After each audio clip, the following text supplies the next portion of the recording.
What is happening, guys? Welcome back to the channel, my friends. On this segment, let's talk about the lightweight GOAT.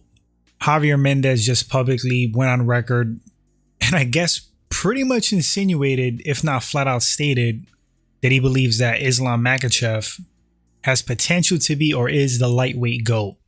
I don't know if he means skill-wise. Not quite sure if he means going forward if he beats Charles. Thought it was a pretty crazy claim. There's three people in my mind that have claim to the lightweight GOAT status. Two of them strongly. One is going to be Khabib. The second one is going to be B.J.P.N. The third, more so if he beats Islam and he racks up a few more solid elite wins. Third guy's going to be Charles Oliveira. Now, I wouldn't consider Tony Ferguson a lightweight GOAT, but what he did was remarkable. So I'm going to say honorable mention Tony Ferguson as far as like skills in his absolute prime and some of his accomplishments, because 12 fight win streak is insane.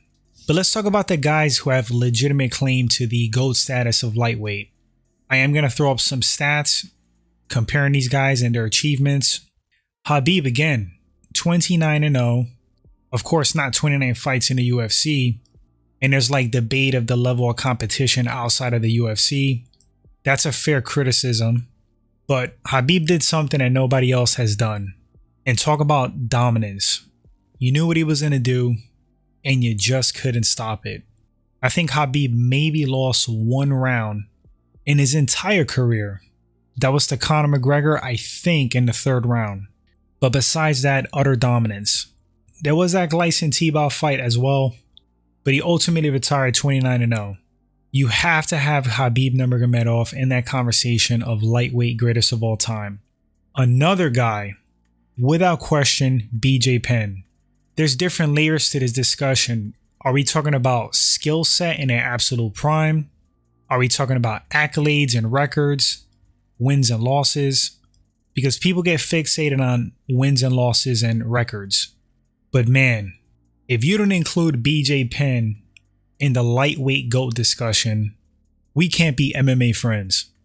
The prodigy, skill set wise, overall one of the greatest of all time. His run to the lightweight division was pretty crazy and impressive. Who was stopping prime B.J.P.N.? And this really doesn't have relevance to the lightweight division, but being a double champ and facing the challenges he has, like just bigger opponents fighting outside of his natural weight class, B.J.P.N. was the man. And third, I want to talk about Charles Oliveira. Do I think Charles Oliveira is in the GOAT discussion yet? Not really. He's kind of getting there. He's right there though. Yes, I know he has a ton of losses, but take his reinvention, his evolution into the fighter he is today. Take Charles Oliveira at his very, very best. Who's beating that guy? Absolute monster, threatening in all aspects of the game. What he's doing to top contenders and elites. Not only beating them, he's finishing them. Then he himself has records under his belt. Most finishes in the UFC overall.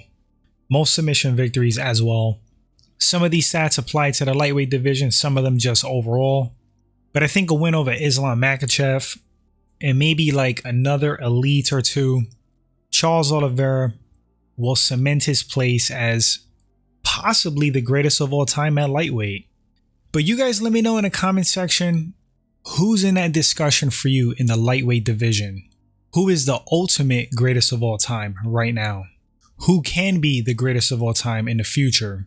What do you think about Javier Mendez's comments on Islam? Want to read your thoughts, guys? Appreciate you watching the video. If you enjoyed the content first time at the channel, consider hitting that subscribe button, like, and share. Appreciate that, guys, a ton. And I'll catch you all on the next segment. Until then, everyone, please take care. Later.